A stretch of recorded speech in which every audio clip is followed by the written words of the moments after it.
just feels very rewarding still doing this, you know. I mean, no one dreams of like being a rock star as a kid and hopes it, you know, for a year. Oh, even though that's what mostly happens, you know. Yeah. It mostly happens if you have any success at all, it's over in a second. Yeah. You dream of doing it for your whole life, and I mean, here we are. Like Yeah. Immer and I have known each other for 40 years. We've been doing stuff since 1984. Congratulations. Yeah. And you know, we're still here, and, Way and before like Counting Crows. it seems better now. It just seems very satisfying. I think we made maybe the best album of our career. Life's pretty great. I'm really looking forward to touring and, you know, getting around the world again. It just it's all been pretty good. Been for 30 some odd years now in this band, and 40 some for the two of us. Yeah, you it's know? crazy. Virgin Radio. Vassos, I guess it's time for some guests. We've all been accidentally in love with our next guests for 30 years. They've brought their big yellow taxi to the top of the tower with a new album, and they're about to go on tour. But first, with their new single, Spaceman in Tulsa, we've been counting the days, and they are Counting Crows.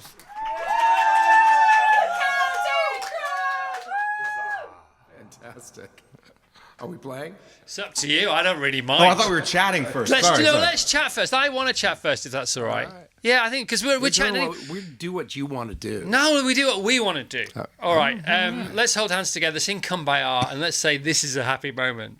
Should we have some earthquake chat first? Yeah, I was just saying, like, when you grew up in California, part of, like, growing up is you're sitting in class at school, and all of a sudden the desk goes, and you're like, what the hell is that? I just moved from Texas, you know? Yeah. And then everyone's like, oh, yeah, that's an earthquake. That's an earthquake. And I thought for years, oh, that's not that bad. Then the bridge fell down. Yeah. Yeah, okay, that is bad. Oh, my gosh. Yeah. What about you, Amy? Sorry, this is Adam and Amy from Counting Crows. What about your first earthquake? First earthquake, I mean, they were just so ubiquitous, but one that I remember strongly was I was in Rough Trade Records in San Francisco, stealing records in the front room, and all of a sudden we're going there later today. So.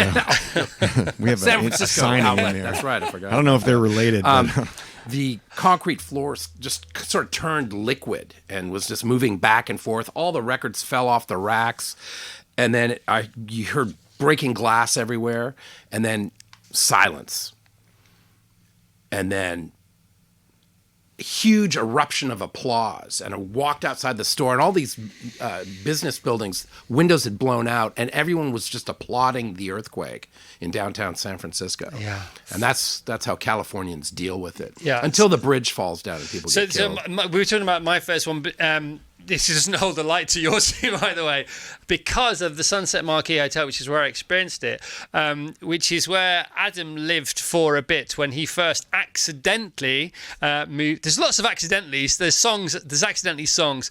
Accidentally moved to California. Let's talk about this, if you don't mind, Adam and Amy. Is it accidental? Is it universal alignment, or is it the fruits of the deserved fruits of the labour of compound interest? Things like accidentally moving to California, accidentally performing a 1 minute killer stand-up set, still under general anaesthetic from one of your operations, accidentally working as a rock star bartender at the height of your fame. Yeah, there's lots of this going on, isn't there? First, let's go. Where do you want to go first with the accidental stories? Let's do accidentally moving to California first of all. well, I didn't really accidentally move. My parents moved us to California. No, but when you came back. Oh. Because you were when you were in Baltimore somewhere, and somebody invited you to a party, and you said, "I've got to get out of this. I can't deal with the fame." Oh, then I was living it was in Berkeley after the first Berkeley, record. there you go. And the guys in the Viper Room, Johnny Depp and Sal Janko, called me to invite me to a party. And I let's just say it that way. I accidentally moved to L.A. But you went there and you never went home again. I did. Well, eventually, years later. But no, I never moved home again. I literally caught a plane down to go to this party. Johnny and Sal had, they knew I was having a hard time after the August tours. There were kids camped out on my lawn. And they called to invite me to a party. And I was so clearly not in a great place on the phone that they asked me what was going on. And I told them. And they put me on hold. And when they came back, like 10 minutes later, I was sitting on hold forever. They said, we got you a hotel room at the Bellage, and you have a reservation on the 7 o'clock flight, Oakland to Burbank. Someone will pick you up at the airport. We're having a party here for Kate Moss's 21st birthday.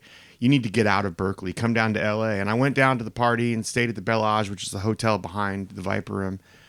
And I never went home again. Kind of ended up moving to LA, got a bungalow at the Sunset Marquis for a week or so. And then one of the women who was the manager of the Viper Room, Shannon McManus, she took me to meet a friend of hers who was going to rent out her house because she had moved into a new house. And that turned out to be Christine Applegate. And she rented me her place in Laurel Canyon, and I moved to LA. Wow. Laurel Canyon, back in the day and also in the 90s. What was the vibe like?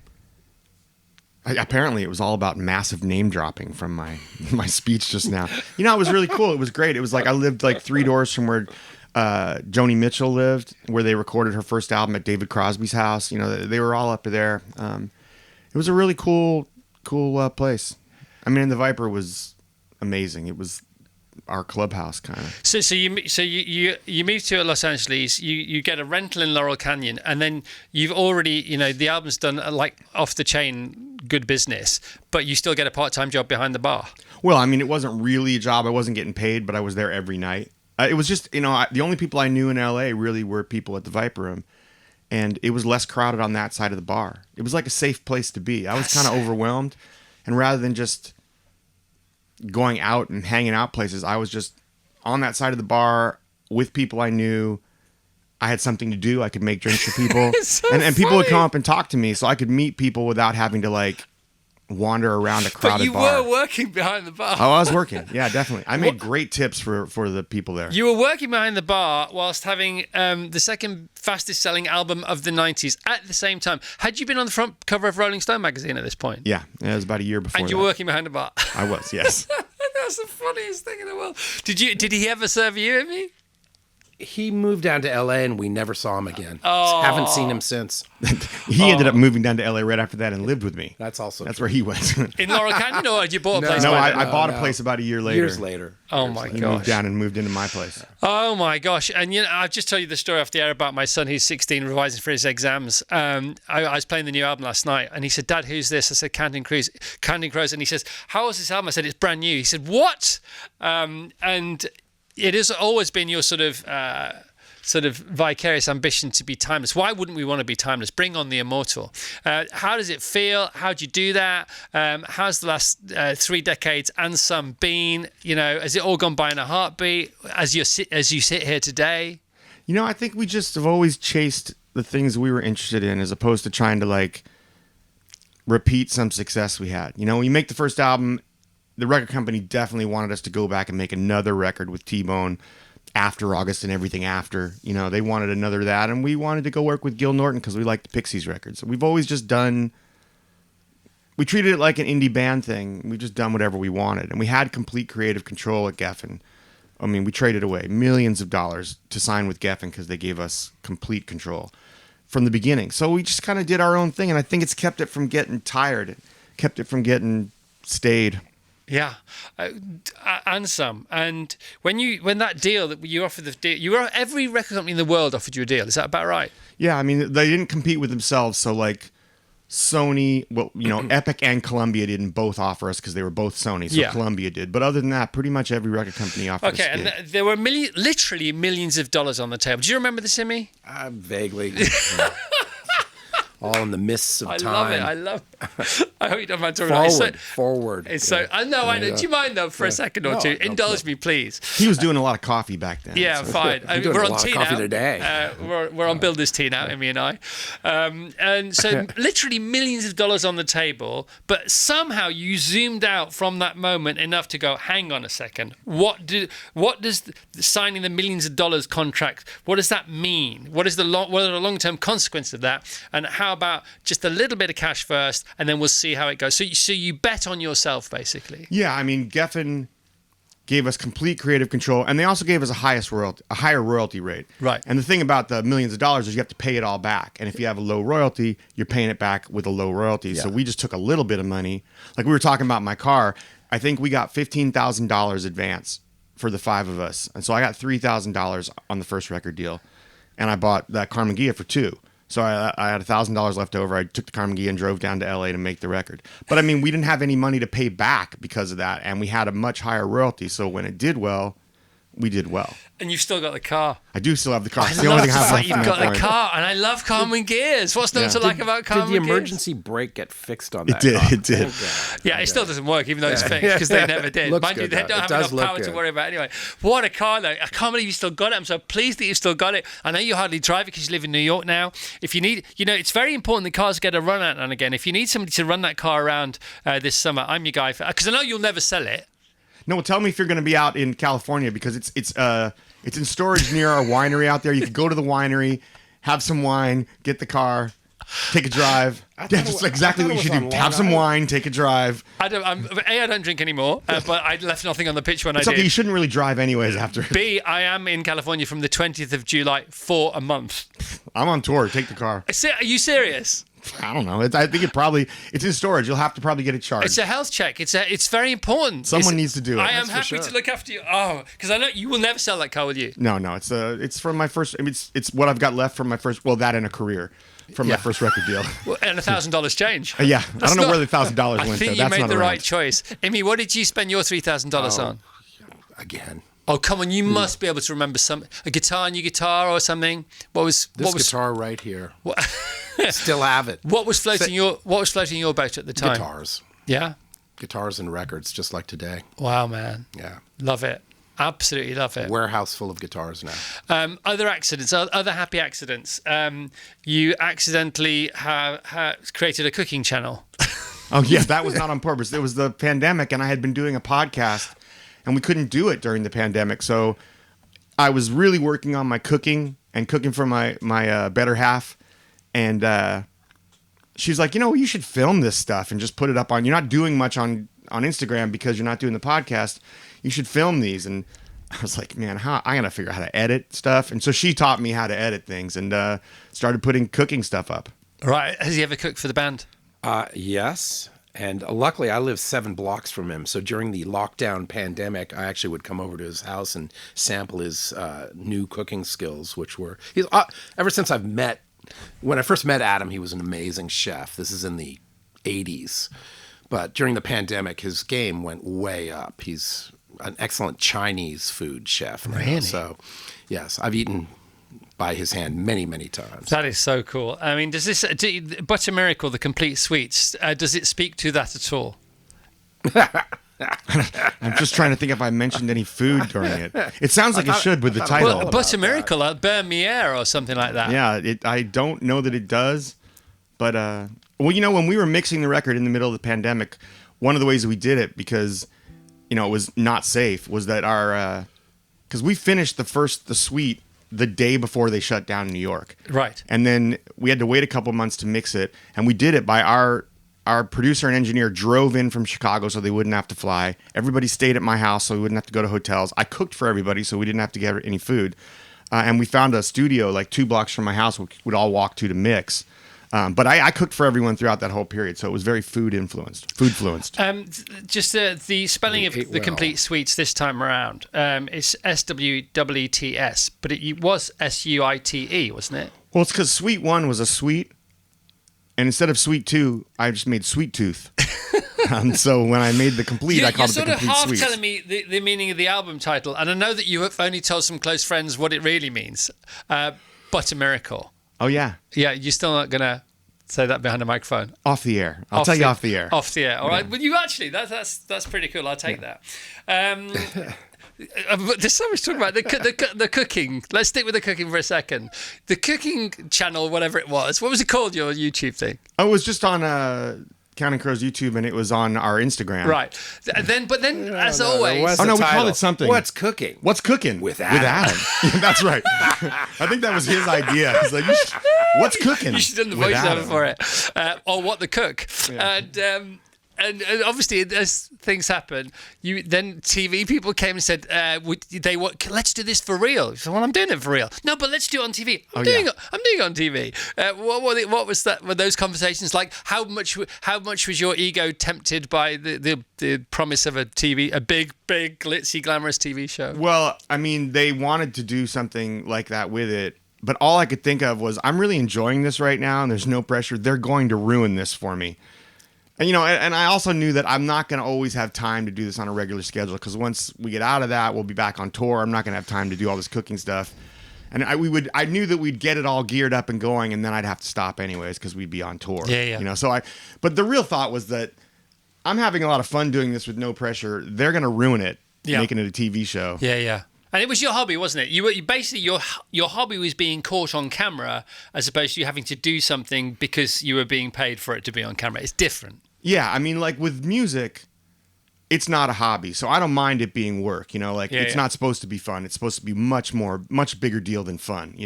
But the cooking was, to eat and for fun. I love it. Yeah. What's cooking, Adam? What's cooking with Adam? Just another $1 million contract he turned down Yeah, again. I know. Another. Think of all the Carmen gears you could have bought. So many. My wife is a brilliant cook, but she says she can't bake because she said it's a different thing.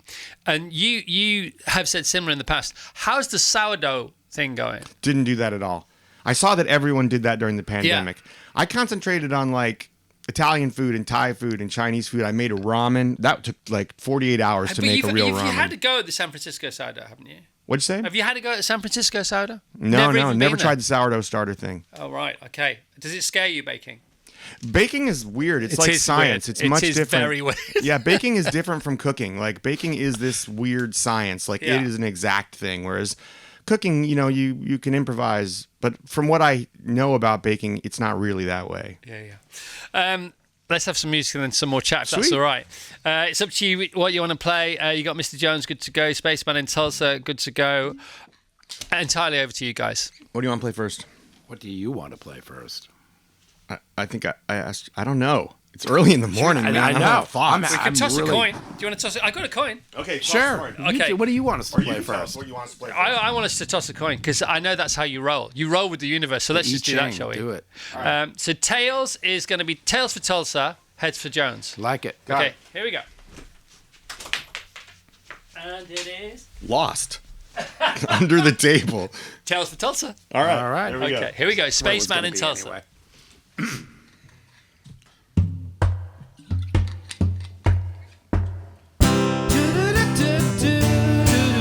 I'm a rock and roll star. Yeah, come on. Oh my God. That's brand new. That's brand new music, man.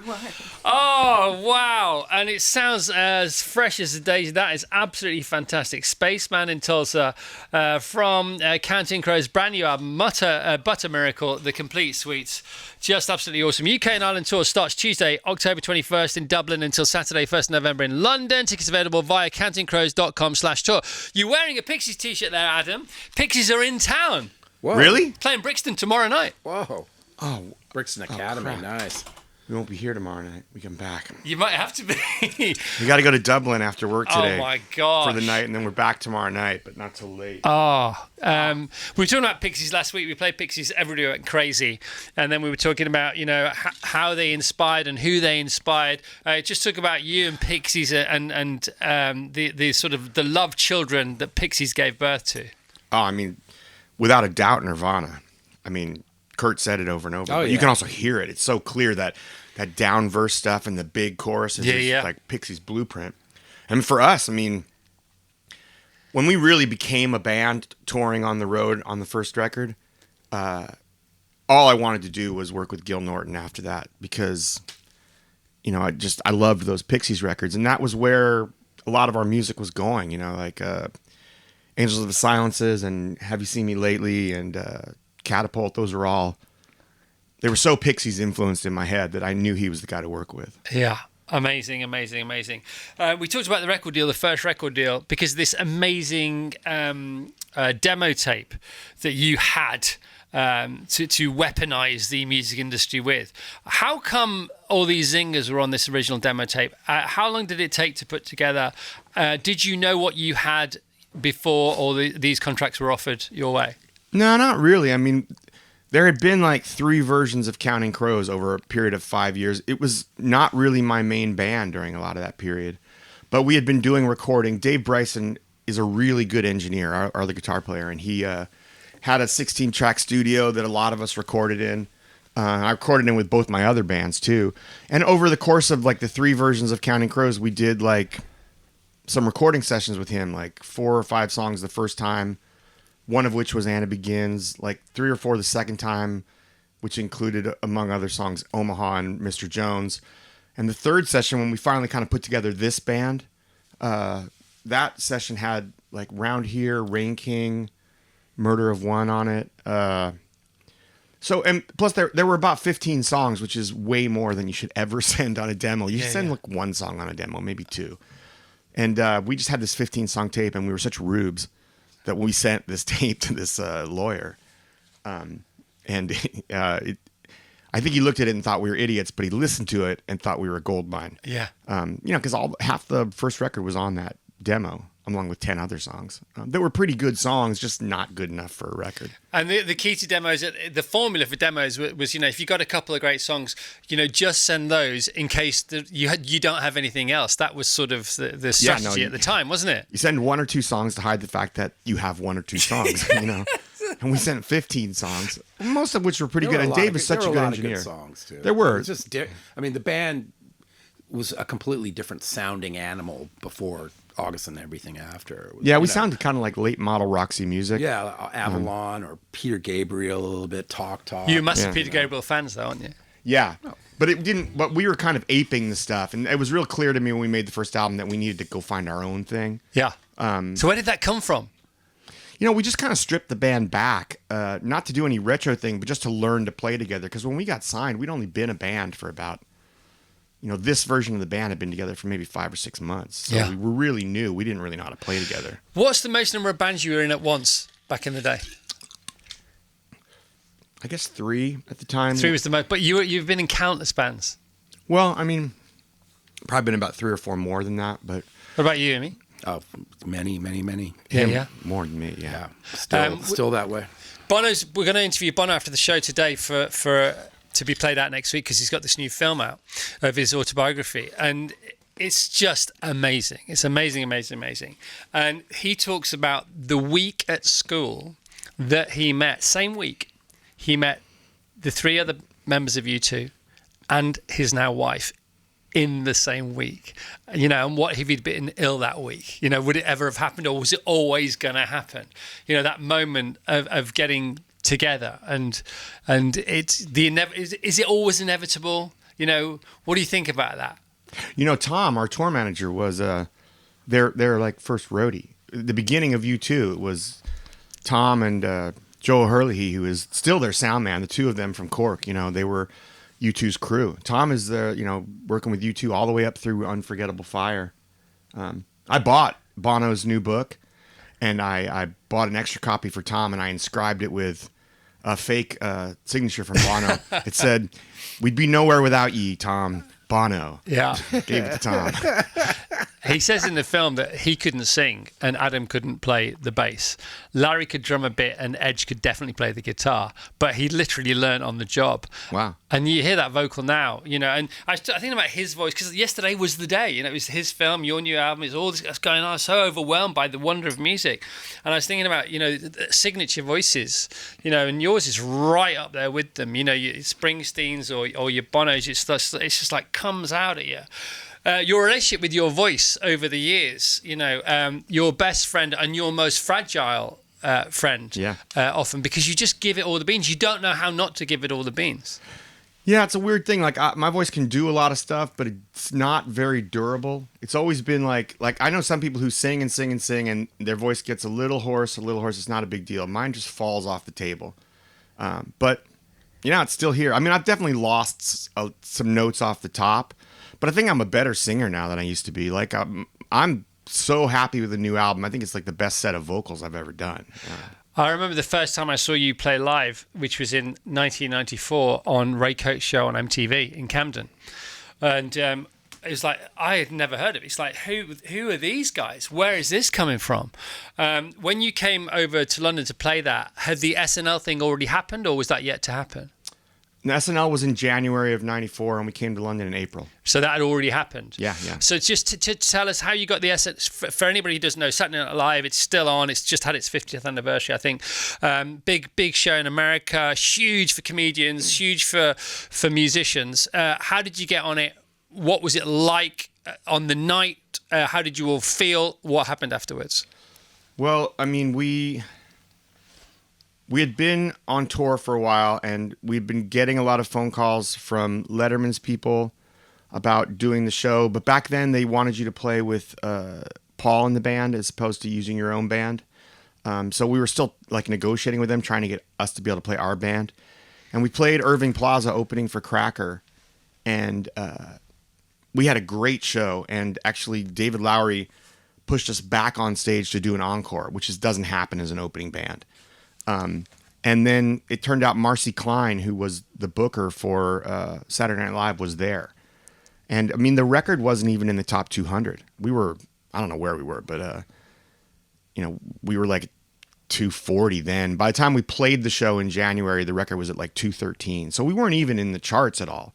And we played SNL, and we played Round Here first, and the record jumped 40 spots a week for 5 weeks. And we went from like 213 to 170 to 130 to 90 to 50 to like 13 to 6. And then we went to number 2 for the next 2 years. But it was entirely Saturday Night Live. And it was entirely Round Here. Who was number one? A bunch of different stuff. The Lion King was number 1. Ace of Base was number 1. And Bonnie Raitt was number 1 for a long time. And we never got to number 1 because every time one of those would drop out, one of the others would pop up. I think it went Bonnie Raitt, Ace of Base, Lion King over the course of those 2 years. And we never made number. We didn't made number 1. Satellites went straight to number 1. But August never made number 1. But I mean, you take it because at number 2, selling number 2 for 2 years. About that. It was a long time. we were there for, I don't know if it was 2 years. I don't really remember, but it was forever. It's a long time. As I remember, because we never went to number 1, which, I mean, who cares? But is it also true that you were fired from the band as keyboard player? Is that true? That was a different band. Different band, yeah. All right, my cool. first real band as an adult. As an I was adult. writing my first songs, and I was playing piano, and I came to rehearsal one day, and there was a guy sitting at a piano in the room, and he was really good. And I had hey, what's going on? And the guy's like, oh, this is Dan. He's our new keyboard player. And I was like, I'm the keyboard player. And the band was like, no, you're the singer. He's the keyboard player. Oh my God. It's funny because that guy, we went to record our first 45, a year later or so. And our guitar player had joined the Navy, and he had to leave. He left after we finished the first song. And that keyboard player said, my best friend is a great guitar player. Let me call him. He'll do the second song. And that's how I met Immer. No way. Yeah, he called Thank Immer. heaven. Immer came in and played. Charged me $40. We would just play Blondie, and I asked if you played with Blondie.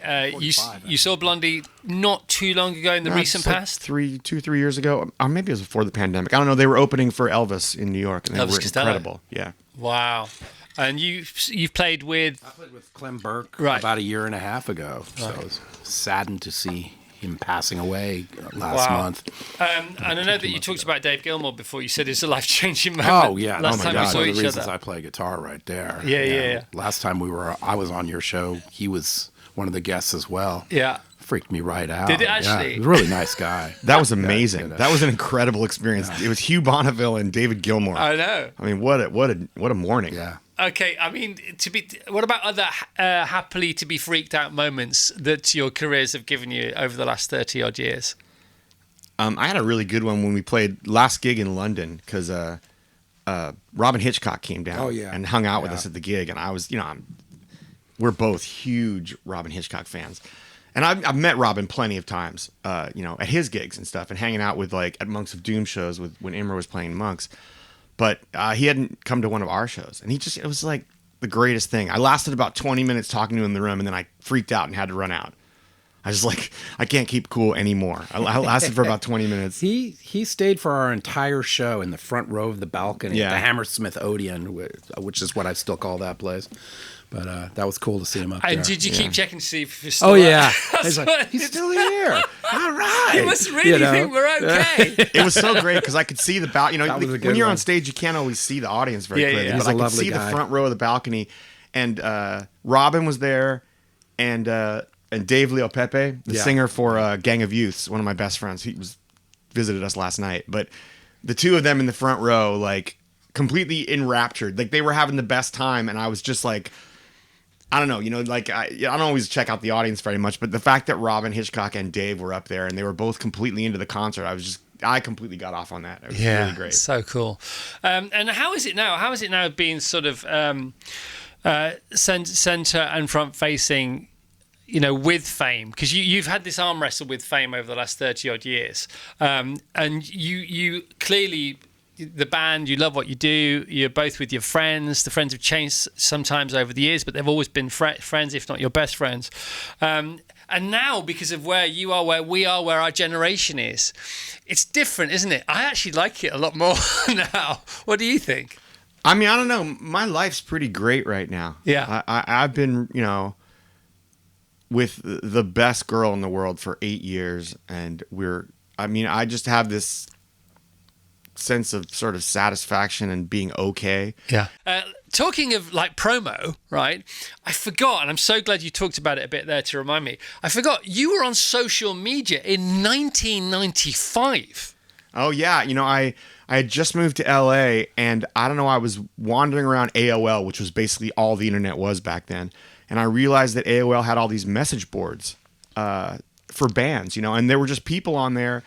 And, you know, and it was after the first album, and we hadn't started the second album yet. And there were all these people asking questions, like wondering whether we were even going to make another record or what was going on with the band. And I realized I have the answers to all their questions. I could go on here and talk to them. You know, I don't have to go through the press. I don't have to go on the radio. I don't have to do an interview. I could just talk to all these people. And so I started doing it. I mean, it took me a while to convince them that I was actually me. But, yeah, it was a really wild realization that the internet is going to do this thing where we can connect directly with fans. And so I started doing it, and we built up this whole community on the AOL message boards. You know, I've been doing some cameos, and I got a guy requested a cameo who was one of the guys on the original AOL folder just yesterday. And it's weird. It was a big community before Twitter, Way before Instagram, man. and it really was cool. Like it was a pretty wild realization at the time. Oh, this internet thing is going to be really interesting. It's going to change everything for how artists communicate with fans. I just had this real realization there, sitting in that cottage in Laurel Canyon, thinking, "Oh, this is going to change everything. I should get involved." I can't believe you were interacting with people as early as 95. Yeah, it was And how did you convince them that it was you? It took a while. They did not believe me. And what I eventually did was I said, I'm going to make a post on our website on countingcrows.com, and it'll say this. And I went and did it. And then they believed me. Oh my God. Yeah, I think I finally figured out that was the only way to do it. And you still have love for radio. Thanks for coming here this morning, because no I know problem. you know you were singing last night. You're singing again this morning. You got to look after your voice. I really appreciate it. I mean, we even get a mention, don't we, on Under the Aurora? Oh yeah. You start off with Good Morning Radio, and then it's about London. I was like, is this about us? Could this, you know? I wrote this whole record, except for With Love from A to Z. They were all written on my friend's farm, which is in the west of England. I was spending a lot of time there. I wrote the suite there, and after the pandemic, I went back there and wrote these songs. The whole thing was written in England, except for With Love from A to Z. Well, with love from us to you guys, can we have another song, please? Sure. All right, here we go. This is Counting Crows. They are live from the top of the tower this morning. Happy Thursday, everyone. There's whiskey in the jar. Yeah! Emmy, tell me about that smile, man. What's going on there? Oh, we're the inside joke, you know. I was just Slipping in whiskey in a jar. We were talking about Thin Lizzy. Yeah, of course, earlier. Thin Lizzy.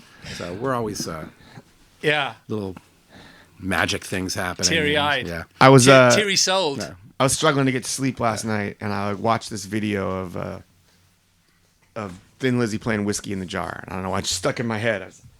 I don't know why. I just like started thinking about it all morning. I've been humming it to myself, and I thought, well, maybe this goes in Mr. Jones. How is it? I mean, that's the lyrics to that song. It's a manifestation, isn't it? It's putting it out there. It's like, and if the genie comes out of the rock and roll lamp, that's what you're saying to the genie. What does it feel like on the other side of almost all of that happening, if not too much of that happening? Well, I mean, I nailed that one, considering I wrote it before any of this had happened. It was... It's almost like a reverse engineered song. It's pretty wild, because, I mean, it was about dreaming about something, but also about realizing it wasn't going to be everything you thought it was, but still worth dreaming about. And the fact that it happened, it's a great thing. I think I've always really...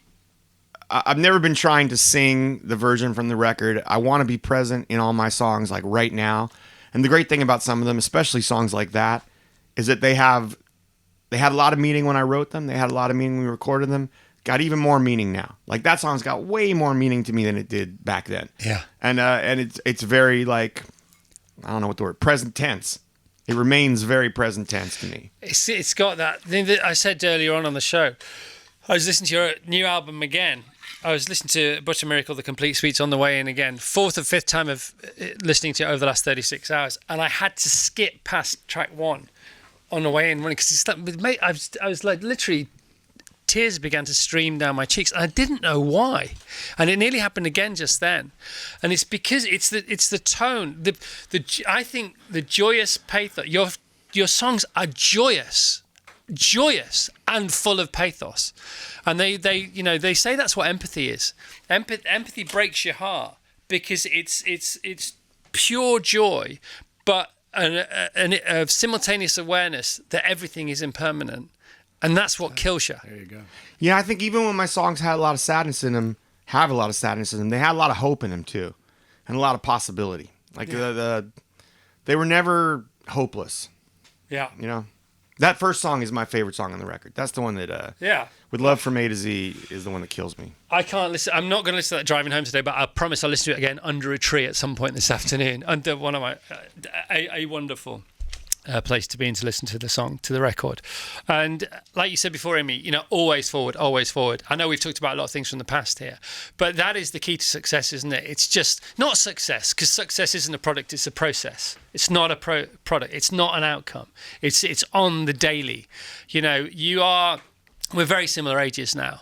I've never felt fresher. I've never felt more energized. It's not manic energy. It's consistent. And they say, you get what you give, but you don't get it back.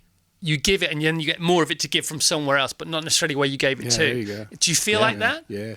Yeah, man, it just feels very rewarding still doing this, I mean, no one dreams of like being a rock star as a kid and hopes it, for a year. Oh, even though that's what mostly happens, It mostly happens. If you have any success at all, it's over in a second. Yeah. You dream of doing it for your whole life. And I mean, here we are. Like, Immer and I have known each other for 40 years. We've been doing stuff since 1984. Congratulations. Yeah. And, we're still here. And Way before like, Counting Crows. It seems better now. It just seems very satisfying. I think we made maybe the best album of our career. Life's pretty great. I'm really looking forward to touring and, getting around the world again. It just, it's all been pretty good. Been for 30 some odd years now in this band and 40 some for the two of us. Yeah, it's crazy, What about the first time you ever set eyes on each other? I just thought he was beautiful. Still is. Don't hate me because I'm beautiful. What happened? Where was it? Come on, tell us the story. Well, it was actually with that band he was talking about. I actually met you before we recorded that single. I knew you before then. Were you at the Unitarian Church show? Was that I definitely was at that, but I came to a rehearsal because you were rehearsing at this legendary Dan, one of my best friends still, who was the keyboard player who replaced him, and they were rehearsing in his apartment, basically, that back house. Yeah, that's right. And I came over to hang out and saw the band. That's when I first met Adam. Yeah. We started arguing about music, and we still are. Okay, what was it? Can you remember the subject of the argument?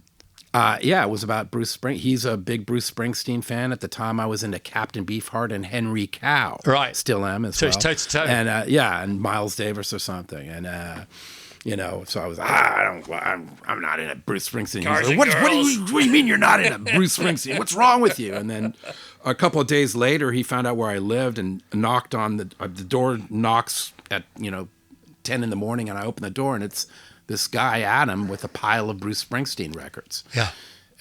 Which he just bought for me and just handed them to Wow. me and like, listen to these and then we'll talk.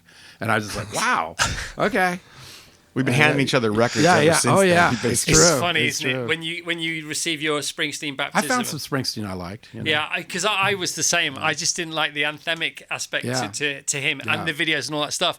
And then I reluctantly went to a Springsteen gig in Birmingham. Oh, that'll turn you. in the 80s. I was like Oh. Damascene conversion. It was Yeah. like, oh my God, I love this he guy. transcends everything. It's a 3.5 hour gig and he didn't let up and there was no interval. It's like, we were more tired than he was, It's like, It's amazing.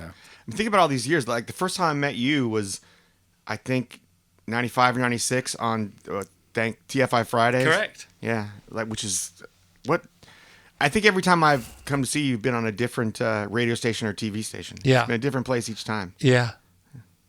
Long may you run. Well, Yeah, we'll yeah. see. We'll see if it's meant to happen. I take a leaf out of your book. Keep it up. If it's meant to happen. If there's a vineyard to be bought, let's buy it. When you got it, you got it, Chris. Come on, you got it. You got it. You got it. Oh my gosh! New bands, new music. One of the reasons you guys are still rocking is because you're in a band and you're with your mates, and it's the same with you too, and it's the same with great bands. Because if you're a solo artist, you have to sort of break up with yourself, and breaking up with yourself can be breaking down and never getting back on your perch. And safety in numbers and all that, and being a human being is a team sport, and being a musician is a team sport. And now a lot of the really successful young musicians tend to be solo artists with a band. Does that speak to you at all in any way? Because you said earlier on about, people dream about being a rock star and it doesn't last that long sometimes. And there's less chance of it lasting longer if you're sort of on your own or you feel like you're on your own out there.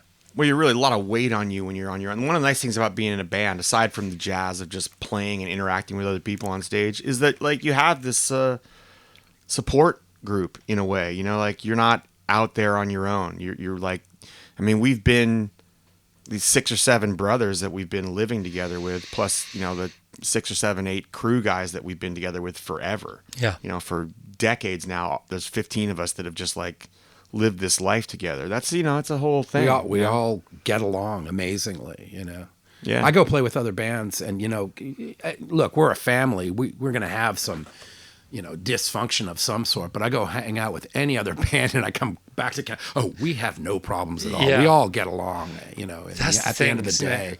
And we're playing with our best friends. It's incredible, Well, it's also you set your priorities, like if no matter who you are and no matter what band you are, you could find a reason why you deserve more money, more fame, more attention, more respect, whatever it is. But like, you got to figure out what your priorities are. Like to me early on, I realized I always wanted to be in a band. I really like being in this band. I'm going to make that my priority. So like for 30 some odd years, my priority has been these guys and us together. And that's more important than like the whole more thing. I watch it with so many friends' bands. They just can't get over that I'm not getting what I deserve thing.